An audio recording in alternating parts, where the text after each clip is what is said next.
अस्सलाम वालेकुम स्टूडेंट्स, मैं हूं रमज़ान ख़ान और ये हैं आप लोगों का अपना चैनल फ़िज़िक्स सर। तो आज हम डिस्कस करेंगे ग्रेविटेशनल फ़ील्ड के बारे में। ग्रेविटेशनल फ़ील्ड क्या होता है, ग्रेविटेशनल फ़ील्ड स्ट्रेंथ क्या होता है, conservative field, non conservative field क्या होता है, इसको हम डिटेल से आज डिस्कस करेंगे। ठीक है, चैप्टर नंबर 4 है फर्स्ट ईयर का ग्रेविटेशनल फ़ील्ड। ठीक है, तो यहाँ पर बच्चे मैंने लिखा है ग्रेविटेशनल फ़ील्ड क्या होता है। तो सबसे पहले अगर मैं फील्ड की बात करूँ तो फील्ड क्या होता है बच्चे, आपने सुना होगा इलेक्ट्रिक फील्ड होता है, मैग्नेटिक फील्ड होता है, इसी तरह ग्रेविटेशनल फील्ड होता है। ठीक है, यहाँ पर मैं एग्जांपल से समझा देता हूँ तो समझ आ जाएगा। ठीक है बच्चे, याद रखो, अगर यहाँ पर मैं एग्जांपल से समझाऊँ तो कैसे समझाऊँगा। देखो, ये है पॉजिटिव चार्ज, ये मैंने एक चार्ज ले लिया, यहाँ पर मैंने ये ले लिया मैग्नेट, और ये है बाई अर्थ। ठीक है बच्चे, अब देखो ये है चार्ज, अगर मैं कोई और चार्ज इसके पास लेके आऊंगा तो ये चार्ज क्या करेगा, उस पर फोर्स लगाएगा। अगर पॉजिटिव है तो रिपेल करेगा, नेगेटिव है तो अट्रैक्ट कर लेगा। फॉर एग्जांपल, मैंने एक चार्ज को यहां से मूव करना शुरू किया टूवर्ड दिस चार्ज, मैंने इसको इस पॉइंट पर लेके आया, इसने इस पर फोर्स नहीं लगाया। जैसे मैंने इसको आगे मूव करते करते यहाँ पर ले आया तो इस चार्ज ने इस पर फोर्स लगाया। ठीक है, अब अगर इस चार्ज को मैं यहाँ पर ले आऊँ तो भी ये क्या करेगा, इस पर फोर्स लगाएगा। यानी इस पॉइंट पर फोर्स लगा रहे, इस पॉइंट पर फोर्स लगा रहे, और इसी तरह इस पॉइंट पर फोर्स लगा रहे, और यहाँ इस पॉइंट पर फोर्स लगा रहे। ठीक है, इसी तरह यहाँ यहाँ यहाँ। तो मैंने क्या किया, मैंने यहाँ एक सर्कल लगाया, ऐसे सर्कल कि भाई ये क्या है, यहाँ पर अगर आप कोई भी चार्ज लेके आएंगे इस रीजन के अंदर, इस लाइन के अंदर, तो ये चार्ज क्या करेगा, इस पर फोर्स लगाएगा। तो मैंने ये कहा कि ये जो रीजन बनता है ना, ये रीजन सारा का सारा रीजन, इस रीजन को हम क्या कहते हैं, इसको हम फील्ड कहते हैं। ये क्या है, ये फील्ड है। और ये फील्ड किसका फील्ड है, ये तो चार्ज है ना, तो चार्ज का फील्ड है। तो मैं ऐसे कह सकता हूं कि भाई ये क्या है, इलेक्ट्रिक फील्ड है, यानी चार्ज का फील्ड है। यहां पर कोई भी चार्ज आप लेके आएंगे तो ये चार्ज क्या करेगा, उस पर फोर्स लगाएगा, या तो रिपेल करेगा और या अट्रैक्ट करेगा। पॉजिटिव रिपेल, नेगेटिव अट्रैक्ट करेगा। इसी तरह ये है मैग्नेट, अगर मैं कोई और मैग्नेटिक मटेरियल या मैग्नेट को इसकी तरफ लेके आऊँगा, इसके पास लेके आऊँगा, तो ये मैग्नेट उसको क्या करेगा, उस पर फोर्स लगाएगा। अट्रैक्टिव हो या रिपल्सिव हो, दोनों हो सकते हैं। ठीक है, अब अगर यहाँ पर मैं कोई और मैग्नेटिक मटेरियल या मैग्नेट लेके आऊँगा इसके तरफ, तो ये क्या करेगा, इस पर फोर्स लगाएगा। कि ये जो रीजन बनता है ना, ये रीजन वो रीजन है जो कि ये मैग्नेट किसी दूसरे मैग्नेटिक मटेरियल पर क्या लगाएगा, फोर्स लगाएगा। तो मैंने इस फील्ड को क्या कहा कि भाई ये क्या है, ये रीजन क्या है, ये इसको मैंने कहा कि ये फील्ड है। लेकिन ये जो फील्ड है, ये किसका फील्ड है, कौन फोर्स लगा रहे हैं, मैग्नेट लगा रहे हैं, तो मैंने इसको कहा कि ये क्या है, मैग्नेटिक फील्ड है। इसी तरह बच्चे याद रखना, ये है अर्थ। अब मैंने क्या किया, एक ऑब्जेक्ट यहाँ पर छोड़ा तो ये नीचे की तरफ ऐसे अर्थ ने क्या किया, अपनी तरफ अट्रैक्ट कर लिया। मैंने इस ऑब्जेक्ट को थोड़ा ऊपर लेके गया तो इसने अट्रैक्ट कर लिया। जैसे मैंने ऑब्जेक्ट को यहाँ पर लेके आया तो अर्थ ने अपनी तरफ नहीं खींचा। तो मैंने कहा ये जो अंदर वाला ये रीजन बनता है ना, ये वो रीजन है, यहाँ पर कोई भी ऑब्जेक्ट हो, कोई भी मास हो, तो अर्थ अपनी तरफ क्या करेगा, अट्रैक्ट करेगा। तो मैंने ये कहा ये जो रीजन है, इस रीजन को, इस स्पेस को हम क्या कहेंगे, फील्ड कहेंगे। लेकिन ये किसका फील्ड है, कौन फोर्स लगा रहे, अर्थ लगा रहे, ग्रेविटी लगा रहे। तो यहाँ पर मैंने ये कहा कि ये क्या है, ग्रेविटेशनल फील्ड है। ठीक है, तो रिमेंबर दैट ग्रेविटेशनल फील्ड क्या होते हैं बच्चे, ग्रेविटेशनल फील्ड अर्थ के अराउंड वो स्पेस, वो रीजन कि ये क्या करे, किसी दूसरी बॉडी को अपनी तरफ क्या करे, खींचे, अट्रैक्ट करे, उस रीजन को हम क्या कहते हैं, ग्रेविटेशनल फील्ड कहते हैं। ये है इलेक्ट्रिक फील्ड, ये है मैग्नेटिक फील्ड, और ये है ग्रेविटेशनल फील्ड। ठीक है, यहां से हम बाहर जाएंगे तो अट्रैक्ट नहीं करेगा, जहां तक कि कोई दूसरी ऑब्जेक्ट, कोई दूसरी बॉडी को अट्रैक्ट करेगा, उसी रीजन को हम क्या कहते हैं, ग्रेविटेशनल फील्ड कहते हैं। तो यहां पर मैंने लिखा भी है, any space around the earth which it exerts a force of attraction on other bodies called gravitational field. बच्चे एक बात आपने याद रखनी है, इलेक्ट्रिक फोर्स और मैग्नेटिक फोर्स दोनों हो सकते हैं। ग्रेविटेशनल फोर्स हमेशा के लिए क्या होगा, अट्रैक्टिव होगा, ये रिपेल नहीं करेगा। ठीक है, तो यहाँ पर मैंने लिखा भी है अ फोर्स ऑफ अट्रैक्शन। ठीक है, अब बच्चे यहाँ पर हम क्या करते हैं, डिस्कस करते हैं कि ग्रेविटेशनल फील्ड स्ट्रेंथ क्या होता है। तो ग्रेविटेशनल फील्ड स्ट्रेंथ, असल में स्ट्रेंथ क्या होता है, शिद्दत होती है। ठीक है, शिद्दत, स्ट्रेंथ होता है, इंटेंसिटी होती है।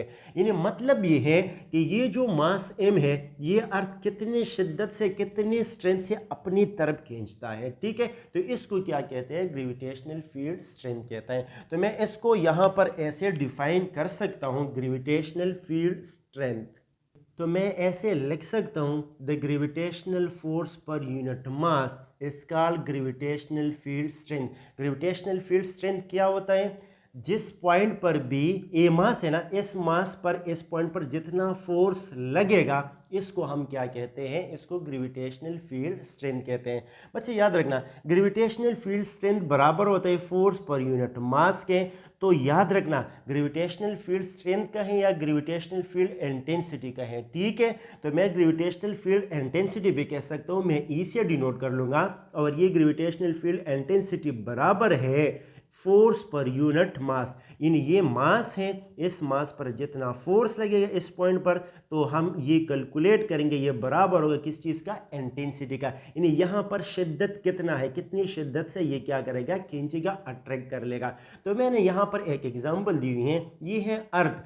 अब ये क्या करेगा, ये तो फील्ड के अंदर है, तो ये मास है, बॉडी है, इसका मास कितना है, 5 किलोग्राम का है, और इस पर जो फोर्स लग रहा है वो 30 न्यूटन का लग रहा है। तो इस पॉइंट पर मैंने क्या करना है, इंटेंसिटी को कैलकुलेट करनी है, ग्रेविटेशनल फील्ड स्ट्रेंथ को कैलकुलेट करना है। तो मैं क्या करूंगा, ये जो फोर्स है ये इस मास पर क्या करूंगा, डिवाइड करूंगा। वैसे यूनिट मास लेते हैं, जैसे 1 किलोग्राम ऐसे हम लेते हैं। तो यहाँ पर मैंने इसको एग्जाम्पल के तौर पर 5 किलोग्राम लिया हुआ है। अगर मैंने इस पॉइंट पर क्या करना है, इंटेंसिटी को कैलकुलेट करनी है, तो मैं ऐसे कर सकता हूँ कि ये जो फार्मूला है ग्रेविटेशनल फील्ड स्ट्रेंथ, ये बराबर है किस चीज़ का, फोर्स पर यूनिट मास का, और यहाँ पर फोर्स कितना है, 30 न्यूटन का है, और मास कितना है, 5 किलोग्राम का है। ठीक है, तो यहाँ पर रिमेंबर दैट ये हो जाएगा 6 न्यूटन पर किलोग्राम हो जाएगा। ठीक है, तो क्या आ जाएगा, ये यूनिट में ऐसे भी लिख सकता हूँ, 6 और न्यूटन बराबर होते हैं बच्चे किलोग्राम मीटर पर सेकंड स्क्वायर का।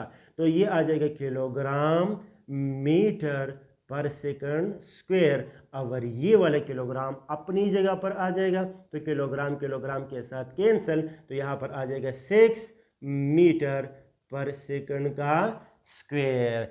तो यहाँ पर जो इंटेंसिटी है ये बराबर है 6 मीटर पर सेकंड का स्क्वायर। ठीक है, तो बच्चे याद रखना, ये इंटेंसिटी आप इस पॉइंट पर भी कैलकुलेट कर सकते हैं। अगर ये बॉडी यहाँ पर है तो आप इस पॉइंट बी पर भी कैलकुलेट कर सकते हैं। लेकिन एक बात आपने याद रखनी है, यहाँ पर शिद्दत ज़्यादा होगा, यहाँ पर ग्रेविटेशनल फील्ड स्ट्रेंथ ज़्यादा होगा, और यहाँ पर कम होगा। क्यों? क्योंकि यहाँ पर आर कम है, यहाँ पर आर ज़्यादा है। यानी ये आपने देखा होगा, पढ़ा होगा, F is equal to G M divided by R का स्क्वायर। तो एक एम तो ये था, तो मैं इसको लिख सकता हूँ G M divided by R का स्क्वायर। यानी मतलब मकसद ये है कि F is inversely proportion to the R square. R जितना इंक्रीज करेगा उतना ही फोर्स डिक्रीज हो जाएगा, और जब फोर्स डिक्रीज हो जाएगा तो फील्ड स्ट्रेंथ क्या हो जाएगा, डिक्रीज हो जाएगा। ठीक है बच्चे,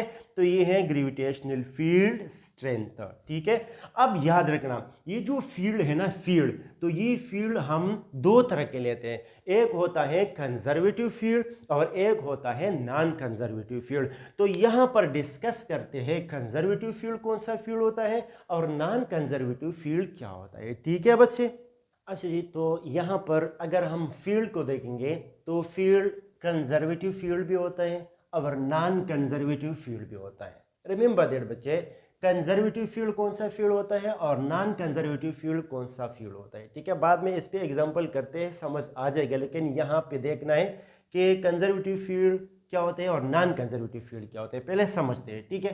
तो conservative field, a field is said to be conservative if it satisfy the following condition.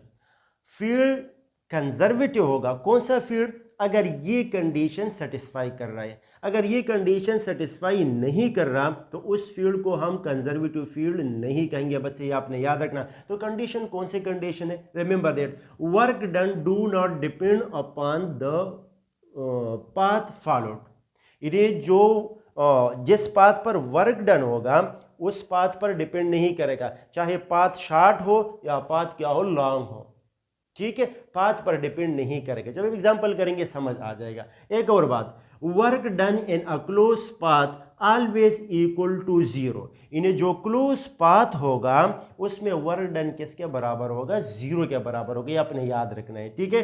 तो अगर ये दोनों कंडीशन सेटिस्फाई हो रहे हैं तो हम कहेंगे कि भाई ये जो फील्ड है ये कौन सा फील्ड है, कंजर्वेटिव फील्ड है। अगर ये दोनों कंडीशन सेटिस्फाई नहीं हो रहे तो फिर हम कहेंगे कि ये जो फील्ड है ये नॉन कंजर्वेटिव, कंजर्वेटिव नहीं है। तो ऐसा फील्ड भी है जो कि उसमें ये दोनों कंडीशन सेटिस्फाई हो रहे होंगे। Yes, gravitational field as a conservative field, electric field as a conservative field. Remember that ये दोनों कंडीशन क्या कर रहे हैं, सेटिस्फाई कर रहे हैं, ठीक है। एग्जांपल करते हैं, यहां पर देखो नॉन कंजर्वेटिव फील्ड कौन सा फील्ड होता है, a field is said to be non conservative if it satisfy the following condition. अब कंडीशन कौन कौन से कंडीशन है, इसका बिल्कुल उलट है, ठीक है। ये कंजर्वेटिव फील्ड था ना, तो ये नॉन कंजर्वेटिव है, ये इसका उलट है। कैसे, work done do not depend upon, तो यहां वर्क डन डिपेंड करेगा पाथ पर। Work done depend upon path followed, ये पाथ पर डिपेंड करेगा। Work done in a close path not equal to zero, यहां पर वर्क डन जीरो के क्लोज पाथ में वर्क डन जीरो के बराबर होगा, यहां पर बराबर नहीं होगा। तो ऐसे कौन से फील्ड है, कौन से फोर्सेज है, ऑल फ्रिक्शनल फोर्सेज, जितने भी फ्रिक्शनल फोर्सेज हैं उसकी वजह से जो भी वर्क डन होगा, रिमेंबर दैट वो क्या होंगे, नॉन कंजर्वेटिव होंगे, ठीक है। जैसे फ्रिक्शनल फोर्स है, जैसे एयर रेजिस्टेंस है, तो all frictional forces are non conservative forces, ठीक है। तो बच्चे आप क्या करो, इसी को नोट करो, इस पे मैं एक एग्जांपल कर लेता हूं तो सारी की सारी कहानी आपको समझ आ जाएंगी। अच्छा जनाब, अब यहां पर हम क्या करते हैं, इस कंडीशन को क्या करते हैं, मैथमेटिकली प्रूफ करते हैं कि वर्क डन डिपेंड नहीं करेगा पाथ पर, और वर्क डन क्लोज पाथ में किसके बराबर होगा, जीरो के बराबर होगा। तो बच्चे यहां पर देखो, ये मैंने लिए हैं, ये अर्थ हैं, और ये जो मैंने डॉटेड लाइन ली हुई है ना, ये इसका फील्ड बनना है, ये क्या है, ग्रेविटेशनल फील्ड है, ठीक है। अब रिमेंबर दैट यहां पर मैं एक पॉइंट ले लेता हूं और ये पॉइंट हो जाएगा पॉइंट ए, और एक पॉइंट मैं ये ले लेता हूं, ये हो जाएगा पॉइंट बी, चलो बी कर लो, ठीक है। अब रिमेंबर दैट बच्चे, अगर मैंने इस पॉइंट पर आना है तो मैं बिल्कुल ऐसे बी ऐसे आ सकता हूं, ठीक है, ऐसे आ सकता हूं। एक और पाथ भी बन सकता है, अगर मैं ऐसे बी पर आऊंगा ना तो मैं ऐसे भी कर सकता हूं कि मैं ऐसे सी पर आऊं, वैसे नाम दे देते हैं, और सी से डी पर आ जाऊं, और डी से बी पर आ जाऊं, ठीक है। तो एक जो पाथ बनेगा वो ए टू बी बनेगा, इसको मैं पाथ 1 का नाम दे देता हूं, और एक path A to C, C to D और डी टू बी, यानी एक पाथ ये बनता है और इसको मैं पाथ 2 का नाम दे देता हूं। यहां पर एक मास हम मूव करेंगे, ये ग्रेविटेशनल फील्ड के अंदर है, ठीक है। ये मास हम मूव करेंगे, ए टू बी लेके आएंगे, तो यहां पर जो वर्क डन होगा उस वर्क डन को मैंने नाम दे दिया वर्क डन 1, और ये मास फिर क्या करेंगे, ए से बी पर ले आएंगे, वर्क डन को कैलकुलेट कर लेंगे, फिर ए से सी, सी से डी, डी से बी, तो ये दूसरा पाथ बन जाएगा ना, इसी का वर्क डन कैलकुलेट कर लेंगे। रिमेंबर दैट पाथ 1 का वर्क डन और पाथ 2 का वर्क डन, ये दोनों वर्क डन बराबर होंगे। ये कैसे, work done do not depend upon the path followed, इस पाथ पर डिपेंड नहीं करेंगे, हम करेंगे मैथमेटिकल कैलकुलेट करेंगे। तो रिमेंबर दैट ये हुई वर्क डन 1, और ये वाला जो वर्क डन मिलेगा ये हो जाएगा वर्क डन 2 हो जाएगा। ठीक है, तो हमने क्या करना है, पाथ पर डिपेंड नहीं करा, पहले वर्डन 1 को मालूम करते हैं, पाथ 1 की वर्डन को मालूम करते हैं, फिर पाथ 2 की वर्डन को मालूम करते हैं। अगर दोनों बराबर आ गए तो ये वाला कंडीशन सेटिस्फाई हो जाएगा। ठीक है, ये वाला कंडीशन क्या हो जाएगा, ये सेटिस्फाई हो जाएगा। अच्छा, अब याद रखना मैंने वर्क डन 1 को मालूम करना है, तो रिमेंबर दैट बच्चे, वर्क डन का फार्मूला क्या होता है, W इज इक्वल टू 1 की बात करो, W is equal to FG। Remember that यहाँ पर मैं अप्लाइड फोर्स की बात नहीं कर रहा, क्योंकि ग्रेविटेशनल फील्ड है तो मैं ग्रेविटेशनल फोर्स की बात कर रहा हूँ। तो यहाँ पर हो जाएगा FG, और ये जो है ना, ये इसको मैं नाम देता हूँ, ये D है, सारा का सारा, ये भी D है, ये भी D है, ये भी D है, ये भी D है। ठीक है, D1 2 3 नाम देता हूँ, दे दो। ये है FG, यानी ये मास जब यहाँ पर होगा, यहाँ पर, ठीक है, ऐसे लेके आएंगे ना, तो इस मास पर ग्रेविटी का फोर्स होगा नीचे की तरफ, इसको मैं FG का नाम दे देता हूँ, और यहाँ पर डिस्प्लेसमेंट कवर होगा D। ठीक है, तो एंगल कितना है, 0 डिग्री, तो यहाँ पर हो जाएगा D cause of theta.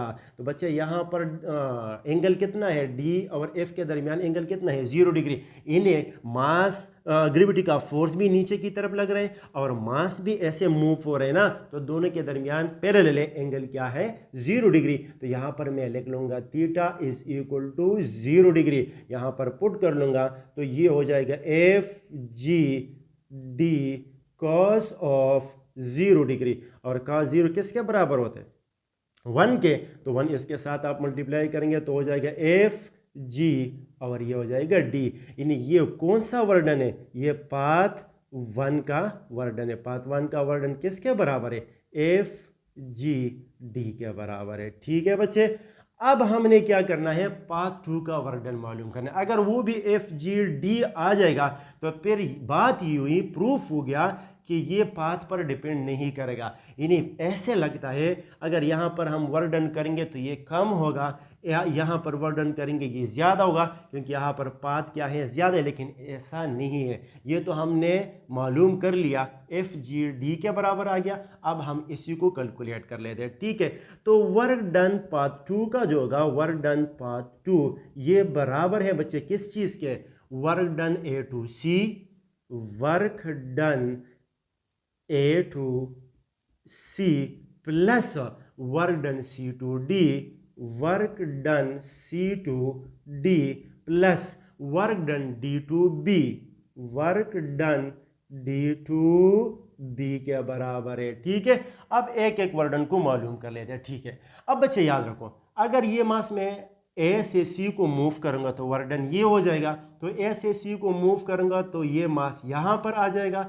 Remember that gravity का फोर्स हमेशा डाउनवर्ड होता है ना, तो यहाँ पर क्या हो जाएगा, ये हो जाएगा FG, तो ये हुई FG, और डिस्प्लेसमेंट इस डायरेक्शन में है D, तो यहाँ पर एंगल कितना बन रहा है, 90 डिग्री, तो यहाँ पर 90 डिग्री है, तो इसकी जगह मैं पुट कर लूँगा cos 90 किसके बराबर है, 0 के बराबर है। तो भाई ये वाला जो वर्क डन होगा FG D cos of 90 degree. ठीक है, अब यहाँ पर देखना है, प्लस ये मास यहाँ पर आ जाएगा। अब देखो ग्रेविटी का फोर्स नीचे की तरफ है, FG क्या है, नीचे की तरफ, और डिस्प्लेसमेंट नीचे की तरफ, ऐसे कवर हो रहे हैं ना, दोनों के दरमियान एंगल क्या है, 0 डिग्री। तो मैं लिख लूँगा FG D cos of 0 degree. ठीक है, किसके लिए, C to D के लिए। अब प्लस जगह थोड़ी रहता है, लेकिन फिर भी यहाँ पर करेंगे। ठीक है, तो D to B किसके बराबर है, D to B, तो मास यहाँ पर आ गया ना, तो मास अगर यहाँ पर आ गया तो FG कहाँ पर है, नीचे की तरफ है, ये हुई FG, और ये क्या है D, तो FG नीचे की तरफ D है, तो एंगल कितना बनता है, 90 डिग्री, तो ये भी हो जाएगा FG और D cos ऑफ 90 डिग्री। तो बच्चे याद रखो cos 90 0 के बराबर है, 0 के, तो ये सारा का टर्म क्या हो जाएगा, 0 हो जाएगा। cos 0 डिग्री किसके बराबर है, ये 1 के बराबर है। cos 90 किसके बराबर है, 0 के बराबर है। तो रिमेंबर दैट ये टर्म भी 0 हो गया, यानी A to C वर्डन क्या है, 0, और D to B क्या है, 0, ये भी 0 क्या। तो बच्चा क्या बचा, C to D वर्डन, यानी C to D, और C to D किसके बराबर है, FG D के बराबर है। ये cos 0 डिग्री 1 के बराबर हो गया। ठीक है, तो यहाँ पर ये आ जाएगा एफ जी और ये होगा डी। तो बच्चे देखो वर्क डन पाथ 2 के किसके बराबर हो गया, ये बराबर हो गया एफ जी डी के, और पाथ 1 के किसके बराबर है, एफ जी डी के बराबर है। तो दोनों इक्वल है या नहीं है, तो मैं ऐसे कह सकता हूं कि यहाँ पर वर्क डन पाथ 1 का बराबर है वर्क डन पाथ 2 का। ठीक है, तो अगर ये दोनों बराबर हैं तो मैं ऐसे कह सकता हूं कि work done do not depend upon path followed, path पर डिपेंड नहीं करेगा। ठीक है, मैंने यहां पर प्रूफ कर लिया। अब क्या करते हैं, work done in a close path is equal to 0। Work done जो क्लोज पाथ में होगा वो वर्क डन किसके बराबर होगा, 0 के। वो मैं यहां पर देख लेता हूं। ठीक है, यहां पर कर लेते हैं, तो ये हो जाएगा। इसी तरह ये वाला एग्जांपल ले लेता हूं, ये है अर्थ और ये हो जाएगा इसका फील्ड। ठीक है, तो वही डायग्राम ड्रॉ कर लेता हूं। तो ये है, मैं इस पॉइंट से इस ऑब्जेक्ट को मूव करूंगा, मैं इसको पॉइंट ए का नाम दे देता हूं। तो मैंने इसको मूव किया, यहां पर ले आई, चलो इसको बी का नाम दे दिया, इस पॉइंट पर ले आया। फिर मैंने यहां से यहां पर ले आया, इसको मैंने पॉइंट सी का नाम दे दिया। फिर सी से डी पर ले आया, इस पॉइंट को मैंने डी का नाम दे दिया, और फिर डी से वापस ए पर ले गया। तो रिमेंबर दैट बच्चे, क्लोज पाथ में वर्क डन देखना है। तो एक बात आपने याद रखनी है, ये क्लोज पाथ जो है, ये क्लोज पाथ क्या होता है, जब भी इनिशियल और फाइनल पोजीशन सेम हो उसको हम क्लोज पाथ कहते हैं। ठीक है, इन क्लोज पाथ का मतलब क्या है, आपने यहां से स्टार्ट ले लिया वापस यहां पर आ गए तो ये क्लोज पाथ है। आपने यहां से स्टार्ट ले लिया, यहां पर आगे वापस यहां पर आ गए तो ये क्लोज पाथ है। आपने क्या किया, यहां से स्टार्ट ले लिया, यहां पर आए, यहां पर ही, फिर वापस यहां पर आ गए, तो ये क्या है, क्लोज पाथ है। तो क्लोज पाथ वो होता है जब स्टार्टिंग और एंडिंग पॉइंट क्या हो, सेम हो। The starting ending point same, तो उसको हम क्या कहते हैं, क्लोज पाथ कहते हैं। ठीक है बच्चे, तो ये देखो मैंने यहां से स्टार्ट लिया था, बी सी डी ए पर आ गया, तो ये क्या बन गया, क्लोज पाथ बन गया। टोटल वर्क डन जो होगा, टोटल वर्क डन ये बराबर हो जाएगा किस चीज के, work done from A to B plus work done from B to C plus work done from C to D plus work done from D to A.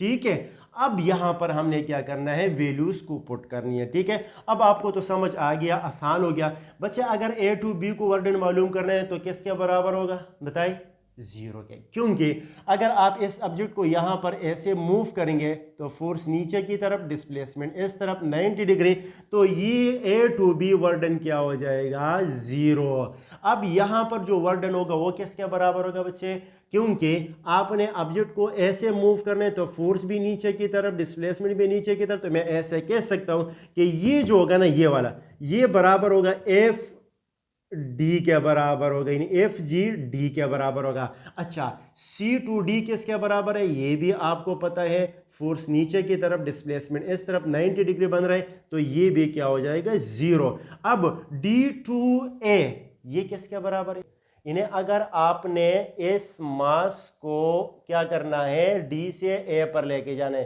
तो डिस्प्लेसमेंट ए से cover कर रहा है और फोर्स नीचे की तरफ ऐसे लग रहे हैं, तो 180 डिग्री बन रहा है। तो अगर 180 डिग्री बन रहा है तो cos 180 किसके बराबर होते हैं बच्चे, cos 180 किसके बराबर होते हैं, ये बराबर होते हैं -1 के। तो यहां पर ऐसे होगा, वर्क डन जो D2A होगा ये बराबर होगा FG और यहाँ पर D cos of 180 degree, cos 180 -1, तो ये हो जाएगा -FG हो जाएगा।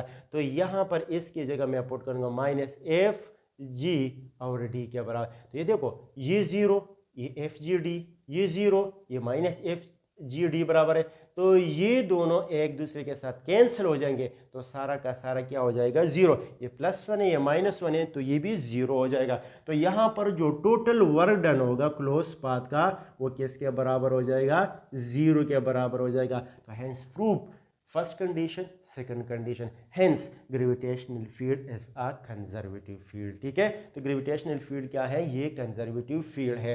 तो मैंने पहले बताया कंजर्वेटिव फील्ड कौन सा फील्ड होता है, जब ये दोनों कंडीशन सेटिस्फाई कर रहा हूं। ठीक है, अब इस पर थोड़ी सी बात करते हैं, एक एग्जांपल लेते हैं कि जो नॉन कंजर्वेटिव फील्ड है वो कैसे work done do not depend upon path follow, path पर डिपेंड नहीं करता, work done in a close path not equal to zero. इस पर जरा बात करते हैं। ठीक है, इस पर इसी को नोट कर लो, मैं इसी को मिटा देता हूं क्योंकि ये तो हमने पढ़ लिया, इसी को मैं मिटा देता हूं, इसी का एग्जांपल यहां पर कर लेते हैं। ठीक है, तो आप इसी को नोट करो। अच्छा जनाब, अब यहां पर हम क्या कहते हैं, नॉन कंजर्वेटिव फील्ड को देखते हैं। ठीक है, आप कोई भी फोर्स ले सकते हो, फ्रिक्शन फोर्स, मैंने यहां पर एयर रेजिस्टेंस को लेना है। ठीक है, एयर रेजिस्टेंस, तो ये भी क्या है, फ्रिक्शन फोर्स है। अगर एक बॉडी आगे की तरफ जाएगी ना तो उसका जो फोर्स होगा ये इसी को क्या करेगा, रेजिस्ट करेगा। ठीक है, तो रिमेंबर दैट। अब क्या करना है, अगर मैंने पॉइंट ए, ये है पॉइंट ए, और मैं आऊंगा पॉइंट बी पर, तो ये बन जाएगा एक पाथ, इसको मैं पाथ 1 का नाम दे देता हूं। और एक पाथ ये बनता है अगर मैं ए से बी यानी सी पर चला जाऊं और सी से डी पर आ जाऊं और डी से वापस यानी मतलब किस पॉइंट पर, बी पर आ जाओ। तो ए से बी जाने के लिए, यानी बी पर आने के लिए एक रास्ता ये बनता है और एक रास्ता ये बनता है। तो रिमेंबर दैट बच्चे, यहाँ पर जो हम फोर्स की बात करेंगे, डिस्प्लेसमेंट तो वही है, फोर्स की जो बात करेंगे, अब यहाँ पर ग्रेविटेशनल फोर्स की हम बात नहीं करेंगे। अब यहाँ पर जो बात हम करेंगे वो फ्रिक्शन फोर्स की बात करेंगे। और फ्रिक्शन फोर्स कौन सा फोर्स है, एयर रेजिस्टेंस है। तो एयर रेजिस्टेंस का मतलब ये है, अगर यहाँ पर मैं इस ऑब्जेक्ट को यहाँ पर मूव करूँगा ना, यहाँ से यहाँ पर आऊँगा, रिमेंबर दैट, यहाँ पर ये जो डिस्प्लेसमेंट कवर करेगा वो ऐसे कवर करेगा, और इस पर जो एयर रेजिस्टेंस होगा, फोर्स होगा, वो हमेशा के लिए इसके अपोजिट डायरेक्शन में होगा। ठीक है, तो यहाँ पर थीटा कितना बन रहा है, 180 डिग्री बन रहा है। समझ नहीं आई? आप इस सब्जेक्ट को क्या करेंगे, ए से बी पर लेके आएंगे तो डिस्प्लेसमेंट तो ऐसे ही कवर होगा। अब यहाँ पर जो एयर होगा, हवा होगी, तो वो क्या करेगा, वो इसको अपोज करेगा, रेजिस्ट करेगा। तो कैसे ये ऐसे आ रहे, तो हवा की जो रेजिस्टेंस है, जो फोर्स है, वो इस तरफ होगा। तो ये हो जाएगा एफ एयर का, यानी हवा का जो रेजिस्टेंस है ये हो जाएगा, और ये हो गया डिस्प्लेसमेंट। तो कितना थीटा बन रहा है, 180 डिग्री बन रहे हैं। ठीक है, तो यहाँ पर फोर्स, यहाँ पर डिस्प्लेसमेंट। तो ये वर्क डन 1 और ये है वर्क डन 2। तो ये जो वर्क डन 1 है ना, ये बराबर हो जाएगा work done 1 is equal to F G D cos of 180 degree, और ये बराबर हो जाएगा माइनस, ये माइनस सिर्फ और सिर्फ अपोजिट डायरेक्शन को शो कर रहे हैं, जी डी के बराबर हो जाएगा। ये वर्क डन 1 हो गया।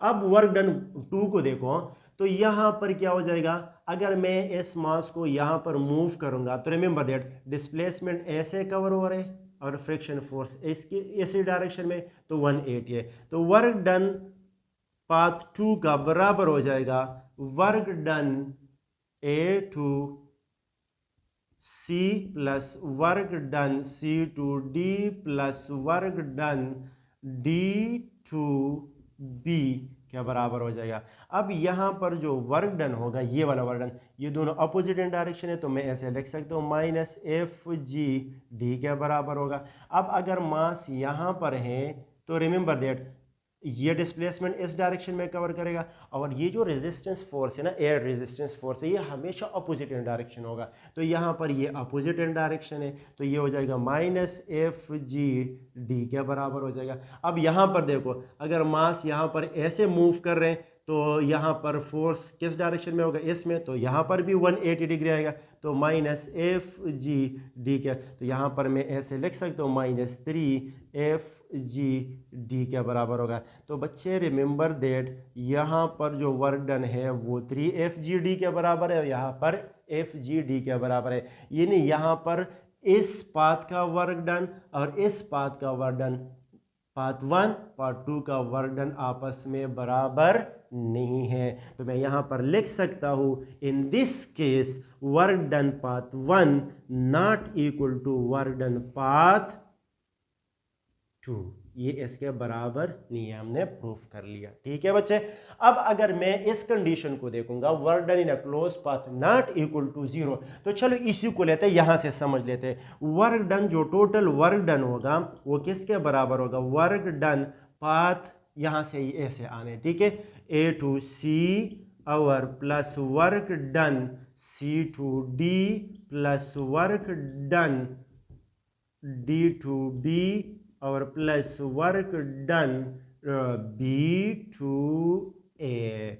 तो बच्चे यहाँ पर देखो, यहाँ पर अगर मैं आपसे पूछूं वर्क डन किसके बराबर है, तो आप कहेंगे कि सर ये बराबर है माइनस एफ जी डी के बराबर है। यहाँ पर किसके बराबर है, माइनस एफ जी डी के बराबर है। इन्हें और डिस्प्लेसमेंट ऐसे करो, फोर्स इसी डायरेक्शन में है एयर रेजिस्टेंस की। ठीक है, यहाँ पर किसके बराबर है, माइनस एफ जी डी के बराबर है। यहाँ पर किसके बराबर है, ऐसे एयर रेजिस्टेंस ऐसे ही होगा। ठीक है, opposite direction, minus F G D के बराबर है। तो यहाँ पर मैं ऐसे लिख सकता हूँ, माइनस सेम है ना, तो अगर सेम है ये वाला डिस्प्लेसमेंट सेम है, तो मैं लिख सकता हूँ माइनस 4 एफ जी डी के। इन्हें टोटल जो वर्क डन होगा यहाँ पर क्लोज पाथ में वो 0 के बराबर नहीं होगा। ठीक है बच्चे।